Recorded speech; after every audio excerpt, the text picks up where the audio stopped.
Hello and welcome. I'm so glad you're here. Please, make yourself comfortable. Pour yourself a cup of tea or something stronger if the mood strikes you, because the story I'm about to share is, well, it's a long one. It's a story about a long marriage, a fast car, and a lesson that took 30 years to deliver. It's a story about value, how we measure it, how we lose sight of it, and what it takes to reclaim it. So, if you're ready, let's begin. They say you can't teach an old dog new tricks. It's a tired phrase, isn't it?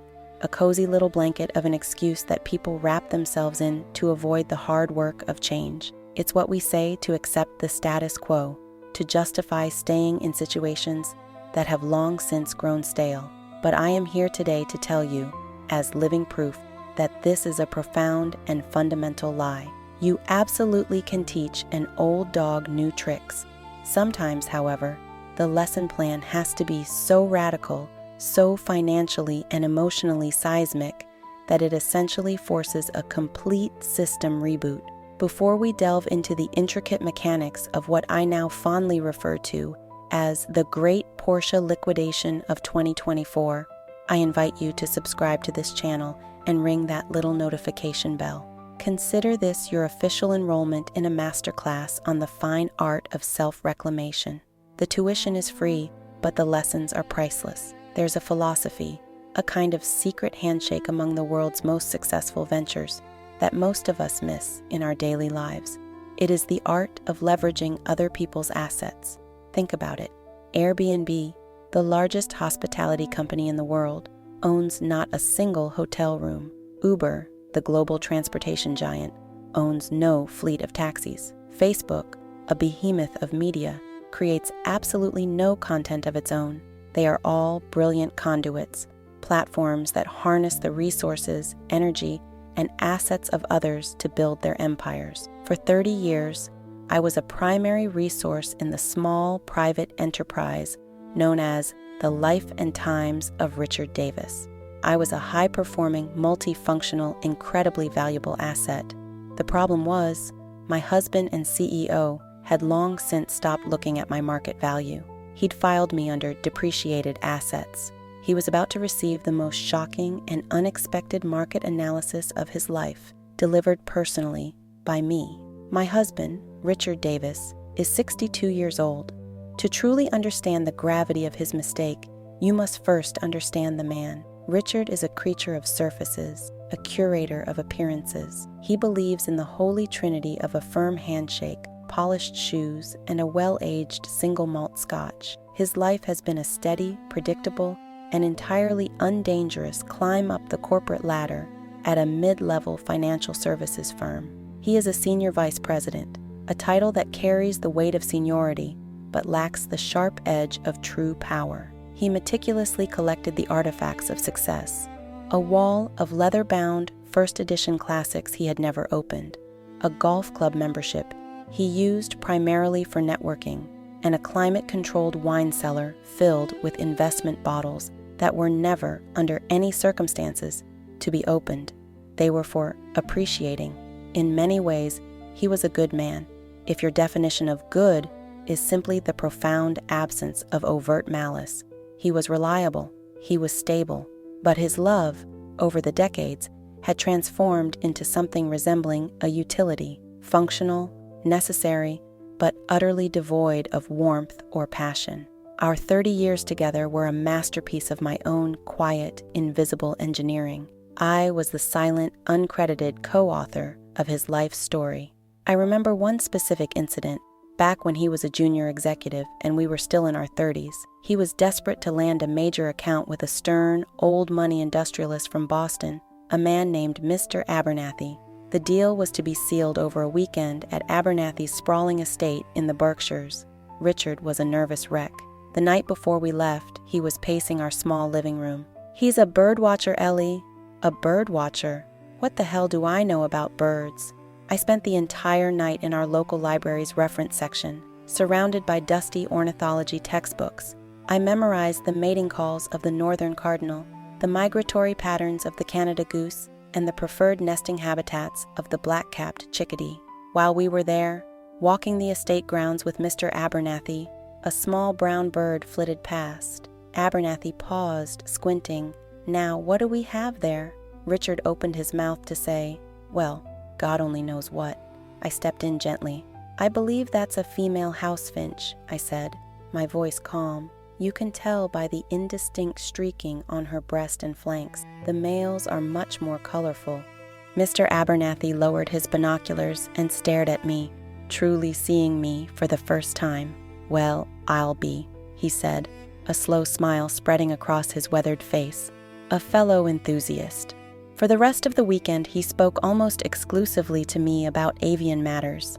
Richard stood by, nodding and smiling. He got the account. On the drive home, he patted my knee. "Great job, Ellie. That bird thing really sealed the deal. How'd you know all that stuff?" He didn't wait for an answer. The how was irrelevant. The result was all that mattered. My knowledge, my effort, my sleepless night. It was all just a tool he had used. This became the silent, repeating pattern of our lives. I managed the complex logistics of raising our 2 children, Chloe and Leo. Richard was always too busy providing to attend parent-teacher conferences or stay home with a sick child. Chloe, my daughter, was born with a blowtorch in her soul. She became a fiercely independent journalist, a woman who saw the patriarchal structure of our family with painful clarity from a young age. Leo, my son, was cast in his father's mold. A good boy, cautious, traditional, a firm believer in the sanctity of the status quo. He loved me, but he revered his father. My own ambitions had been carefully folded and stored away, like a wedding dress you know you'll never wear again. I had a degree in art history and a deep, abiding love for architecture and design. In another life, I would have been the one with blueprints and a hard hat. In this life, I channeled that creative energy into creating the perfect domestic backdrops for Richard's career. I was an artist whose medium was family life, and then came Richard's ultimate work of art, the Duchess. For his 60th birthday, he made the single most extravagant purchase of our lives. He bought a 1963 Porsche 356B coupe in ruby red. It wasn't just a car, it was a shrine on 4 wheels. It became the focal point of his existence. Every Saturday was designated Porsche Day. He had a ritual that bordered on the religious. He would change into a special set of overalls, put on his soft-soled driving moccasins and worn leather driving gloves, and spend no less than 4 hours in the garage. He used imported German car soap, a complex array of microfiber cloths, and a special wax he claimed was developed for the Luftwaffe. He would talk to it, his voice a low, intimate murmur. "There we go, my lovely Duchess," he'd coo while polishing a single hubcap to a blinding sheen. He treated that inanimate object with a focused, gentle reverence that I hadn't personally been the subject of since the Carter administration. It was his trophy, the ultimate symbol of his arrival. He just didn't seem to realize he had acquired a second one 30 years prior. The beginning of my liberation, though I didn't know it at the time, was a dinner party. The setting was L'Étoile, a temple of modern cuisine where the bill arrives in a velvet pouch and the waiters speak in hushed, reverential tones. The occasion was a command performance to impress Mr. David Henderson, the new CEO from the New York head office, and his wife, Catherine. This promotion was the final glittering prize of Richard's career, and he was a taut bundle of nerves. I, on the other hand, was in my element. I wore a simple but elegant black dress, a string of my grandmother's pearls, and an air of serene confidence I had perfected over decades of these events. I was a professional. I had done my homework. I knew from my research that Catherine Henderson wasn't just the CEO's wife. She was a titan, a celebrated intellectual property lawyer who had argued before the Supreme Court. I was seated next to her, a stroke of luck. We bypassed the usual small talk and fell into a fascinating discussion about the controversial new museum extension being built downtown. I spoke about the architect's use of deconstructivist principles and how it clashed with the city's neoclassical grammar. She responded with sharp insights about the legal battles over the zoning permits. It was exhilarating. For a few precious minutes, I felt like a peer. I felt interesting. Richard, meanwhile, was holding court at his end of the table, telling a golf story that was running about 5 minutes too long. Finally, a lull. Mr. Henderson, the CEO, turned to me with a kind, genuine smile. "It is such a pleasure to finally meet you, Eleanor," he said. "Richard is always telling us he couldn't do it without you. He says you're the rock that keeps him grounded." It was a standard, polite compliment, but after my conversation with Catherine, it felt validating. I smiled back. A real smile. "That's very kind. We've always been a team." And that is when the sky fell. Richard, hearing this, let out his signature booming laugh, a sound that always had more pride than humor in it. He reached over, his hand landing on my shoulder with a heavy, proprietary thud. "Oh, a team and then some," he bellowed, his voice slick with a very expensive Cabernet. "She's my secret weapon. My beautiful trophy wife, keeps the house looking good, and herself looking even better. What more could a man ask for, eh, David?" Silence. Not a pause. A void. A black hole of social horror that sucked the very air from the room. My smile froze, then cracked like old porcelain. My blood, which had been warm with wine and good conversation, turned to ice water in my veins. Trophy wife. He didn't say it ironically. He didn't say it with a playful wink. He said it with the beaming, unadulterated pride of a man displaying a prize-winning pig at a county fair. In one clumsy, breathtakingly stupid sentence, he had taken 30 years of my life, my intellect, my labor, my love, my sacrifices, and melted it all down into a cheap, hollow, gold-plated statuette. I saw the scene in a series of slow-motion snapshots.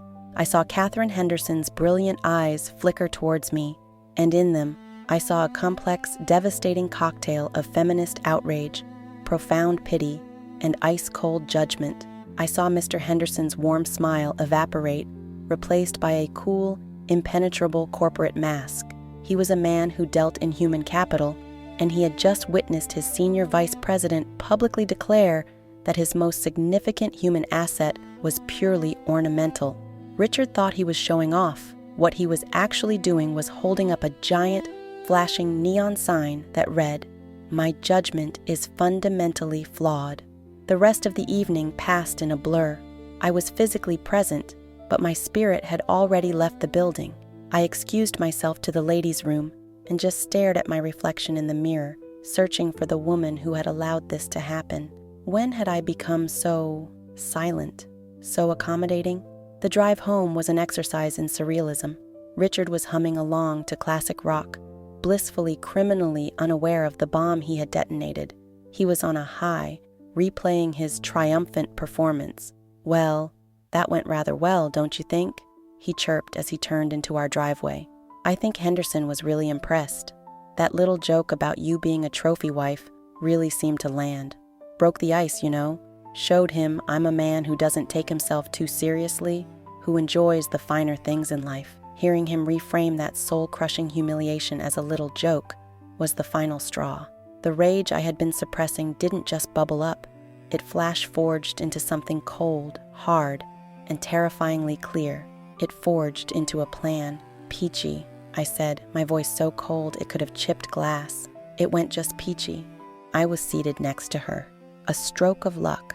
We bypassed the usual small talk and fell into a fascinating discussion about the controversial new museum extension being built downtown. I spoke about the architect's use of deconstructivist principles and how it clashed with the city's neoclassical grammar. She responded with sharp insights about the legal battles over the zoning permits. It was exhilarating. For a few precious minutes, I felt like a peer. I felt interesting. Richard, meanwhile, was holding court at his end of the table, telling a golf story that was running about 5 minutes too long. Finally, a lull. Mr. Henderson, the CEO, turned to me with a kind, genuine smile. "It is such a pleasure to finally meet you, Eleanor," he said. "Richard is always telling us he couldn't do it without you. He says you're the rock that keeps him grounded." It was a standard, polite compliment, but after my conversation with Catherine, it felt validating. I smiled back. A real smile. "That's very kind. We've always been a team." And that is when the sky fell. Richard, hearing this, let out his signature booming laugh, a sound that always had more pride than humor in it. He reached over, his hand landing on my shoulder with a heavy, proprietary thud. "Oh, a team and then some," he bellowed, his voice slick with a very expensive Cabernet. "She's my secret weapon, my beautiful trophy wife, keeps the house looking good, and herself looking even better. What more could a man ask for, eh, David?" Silence. Not a pause, a void, a black hole of social horror that sucked the very air from the room. My smile froze, then cracked like old porcelain. My blood, which had been warm with wine and good conversation, turned to ice water in my veins. Trophy wife. He didn't say it ironically. He didn't say it with a playful wink. He said it with the beaming, unadulterated pride of a man displaying a prize-winning pig at a county fair. In one clumsy, breathtakingly stupid sentence, he had taken 30 years of my life, my intellect, my labor, my love, my sacrifices, and melted it all down into a cheap, hollow, gold-plated statuette. I saw the scene in a series of slow-motion snapshots. I saw Katherine Henderson's brilliant eyes flicker towards me, and in them, I saw a complex, devastating cocktail of feminist outrage, profound pity, and ice-cold judgment. I saw Mr. Henderson's warm smile evaporate, replaced by a cool, impenetrable corporate mask. He was a man who dealt in human capital, and he had just witnessed his senior vice president publicly declare that his most significant human asset was purely ornamental. Richard thought he was showing off. What he was actually doing was holding up a giant, flashing neon sign that read, "My judgment is fundamentally flawed." The rest of the evening passed in a blur. I was physically present, but my spirit had already left the building. I excused myself to the ladies' room and just stared at my reflection in the mirror, searching for the woman who had allowed this to happen. When had I become so silent, so accommodating? The drive home was an exercise in surrealism. Richard was humming along to classic rock, blissfully, criminally unaware of the bomb he had detonated. He was on a high, replaying his triumphant performance. "Well, that went rather well, don't you think?" he chirped as he turned into our driveway. "I think Henderson was really impressed. That little joke about you being a trophy wife really seemed to land. Broke the ice, you know. Showed him I'm a man who doesn't take himself too seriously, who enjoys the finer things in life." Hearing him reframe that soul-crushing humiliation as a little joke was the final straw. The rage I had been suppressing didn't just bubble up. It flash-forged into something cold, hard, and terrifyingly clear. It forged into a plan. "Peachy," I said, my voice so cold it could have chipped glass. It went just peachy. At 3:15 a.m., I clicked Submit Listing. A small, satisfying chime confirmed it was live. I went upstairs, slid into our marital bed, and slept a deep, dreamless, and profoundly liberating sleep. I woke before dawn, a sense of electric anticipation coursing through me. I crept downstairs and logged into my laptop. My inbox was a digital flood. Inquiries from Germany, Japan, Dubai, but one email sent from a .com address in San Diego stood out. The subject line was simple: Porsche 356B, I accept your offer. It was from a man named Marcus Thorne. The email was brief and professional. He introduced himself as a private collector, stated the car was exactly what he'd been searching for, and confirmed he would pay my buy it now price without hesitation. He could have the funds wired by noon and his enclosed vehicle transporter at my home within 48 hours. It was perfect. I accepted immediately. We had a brief phone call to finalize the details. He had a kind, gravelly voice, the voice of an older man who appreciated quality. "It sounds like this car was very well loved," he said. "It was," I replied, a double meaning in my words that he couldn't possibly understand. "But it's time for it to be appreciated in a new way." Just before lunch, my phone chimed with the sweetest sound I had ever heard. A notification from my banking app. Deposit of $135,000 has been processed. It was done. The starting gun for the rest of my life had just been fired. The following week was a masterclass in clandestine operations. While Richard moved through his days in a fog of blissful ignorance, I was a whirlwind of decisive, secret action. My first call was to the city's top divorce attorney, a woman named Sharon Field, whose reputation was legendary. Our 2-hour consultation was an education in power. I learned about marital assets, financial discovery, and the strategic advantages of being the one to file first. I left her office not with a plan to leave Richard, but with the knowledge that I could. The knowledge was everything. My next calls were to my children, and their reactions painted a perfect portrait of the family I had raised. Chloe, my daughter, erupted with joy. "Yes, Mom, yes!" she shouted into the phone. "You sold the blood Porsche. I am so unbelievably proud of you." Her validation was a healing balm. The call to Leo, my son, was predictably different. "Mom, are you serious?" he asked, his voice laced with horrified disbelief. "You sold Dad's car? Without even talking to him? That's not right. Marriage is a partnership." "Leo, darling," I said, my voice patient but firm. "A partnership where one partner is considered a decorative object is not a partnership. It is ownership. Your father will survive the loss of his car. The real question is whether our marriage can survive his discovery of my independence." Leo was silent. He didn't understand yet, but the seed was planted.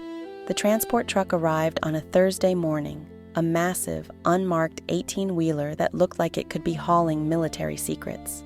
I had the driver park down the street to avoid the prying eyes of our neighbors. I stood in the driveway and watched as 2 professional movers carefully winched the Duchess into the dark, cavernous belly of the truck. As the heavy hydraulic door hissed shut, I felt a strange sense of release. It was as if a great weight I didn't even know I was carrying had been lifted from my shoulders. I waved goodbye, not just to a car, but to the woman I had been for 3 decades. The reckoning came 2 days later, on a glorious, sun-drenched Saturday morning. Perfect, car-polishing weather. I was sitting on our back patio, not sketching logos, but reviewing the financial statements for my newly incorporated business, Second Story Designs, LLC. I had enrolled in an intensive design program, paid for my LLC registration, and begun building a website. I heard Richard whistling a jaunty tune from a 70s rock band as he ambled toward the garage, a bucket of his prized German soap in hand. The whistling stopped. It was replaced by a silence so profound it felt loud, a silence that stretched for 10, then 20 seconds, and then came a roar, a sound of pure, primal anguish. "Eleanor!" I took a slow, deliberate sip of my Darjeeling tea. "Out here on the patio, dear," I called out, my voice cheerful. He stormed onto the patio, his face a mottled patchwork of red and white. His eyes were wide with a panic I had never seen in him before. "It's gone! Someone stole it! They stole my Porsche! We have to call the police! Now!" I carefully placed my teacup in its saucer and looked him directly in the eye. "Nobody stole it, Richard." He stared at me, his chest heaving. "What are you talking about? It's gone. The garage is empty." "I know," I said, my voice as calm and steady as a surgeon's hand. "I sold it." The process of his brain trying to compute this statement was fascinating to behold. It was like watching a computer from the dawn of time trying to render a complex 3D image. It sparked, it whirred, it sputtered, and ultimately, it crashed. You sold it?" he stammered, his voice a hoarse whisper. "That's not possible. That's my car. You can't sell my car." "Oh, but I could," I said, a small, tight smile playing on my lips. "And I did. The title was in my name, remember? For tax purposes." I let that sink in for a moment. "You called me a trophy wife, Richard. You seem to believe my primary function was ornamental. Trophies, as you know, are symbols of value. I merely decided to liquidate the asset to see what it was worth.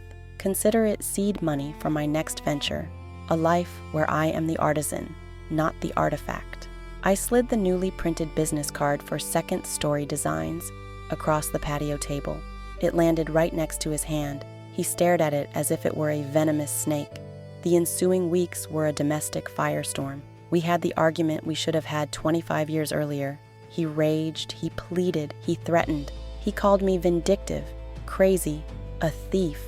A thief? I laughed, a real full-throated laugh that felt like uncorking a bottle of vintage champagne.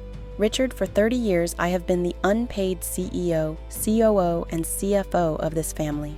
I have managed your homes, your children, your social life, and your fragile ego, all for stock options that never vested. I didn't steal your car. I merely executed a strategic divestment of a non-essential asset to fund a new, high-growth enterprise. It's called venture capitalism. He tried to fight back through official channels. He called his lawyer, a golf buddy named Tom. Tom listened to the whole story and then had the unfortunate task of explaining to his client that since the title was legally in my name and no fraud had been committed, there was nothing he could do. It was a marital asset dispute, not a criminal matter. Next, Richard stormed into our bank and demanded they freeze my accounts. The branch manager, a polite young woman, calmly explained that due to privacy laws, she could not even confirm or deny the existence of an account in my name, let alone give him access to it. With each failed attempt to exert his old authority, he shrank. His power, which he had always taken for granted, was revealed to be a fragile construct that I had chosen to uphold, and now I had chosen not to. Slowly, painfully, like a great ship turning in a narrow channel, he began to change. He started therapy, initially as a strategic move his lawyer suggested for a potential divorce. But then, something unexpected happened. He started to listen. He started to do the work. He began the long, arduous process of excavating his own long-held assumptions. Meanwhile, I was not just surviving. I was thriving. I was reborn. I devoured my design courses. I was the oldest student in the class by 2 decades, but I was the hungriest. My final project, a radical redesign for a tired local community center, won a citywide student design award. That award, and the small newspaper article written about it, was the spark. My phone started to ring. My first client was a friend, then 2 of her friends. My company, Second Story Designs, was no longer a dream. It was a flourishing reality. The true turning point, the moment that brought the entire saga full circle, came nearly a year later. I received a call from a number I didn't recognize. "Eleanor Davis? This is Catherine Henderson." For a moment, my heart stopped. It was the CEO's wife, the lawyer from that fateful dinner. "I saw the feature on your student award in the paper," she said, her voice crisp and professional. "My firm is expanding. We're taking over a new floor, and it needs a complete redesign. I'd like you to submit a proposal." I got the job. For the next 3 months, I worked closely with Catherine. She was a demanding client, but a brilliant one. She became more than a client. She became a mentor and a friend. We bonded over blueprints and legal pads, 2 women who had built successful careers in worlds dominated by men. One day, over coffee in the half-finished space, she looked at me. "You know, Eleanor," she said, "Richard didn't get that promotion."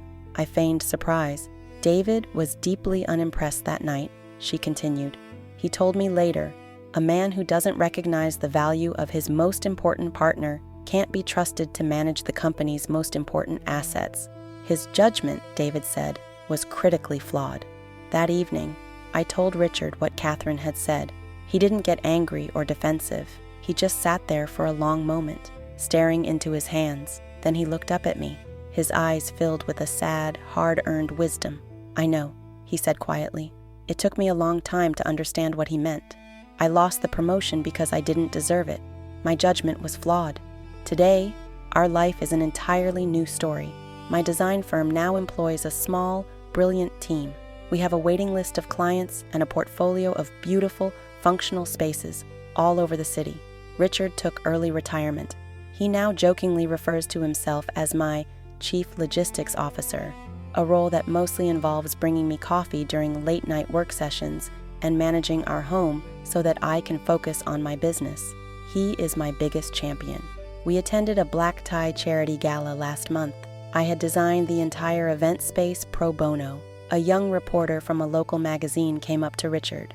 "And what do you do, Mr. Davis?" she asked brightly. Richard smiled, a genuine, easy smile I hadn't seen in years. He put his hand on the small of my back. "Me?" he said, his voice filled with a quiet, profound pride. "I'm the husband of Eleanor Davis. My job is to make sure she has everything she needs to be brilliant."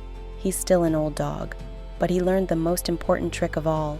He learned to see the woman who had been standing beside him all along. We sold the trophy, and in doing so, we saved the marriage. Or rather, we demolished the old one and built a new one from the foundation up. A second story, built on a bedrock of mutual respect. Thank you for sharing this journey with me. If this story resonated with you, please do all the things like subscribe, share, and remember, no matter who you are not a supporting character in someone else's narrative. You are the author of your own. You are the prize, and you alone hold the title. Thank you for listening.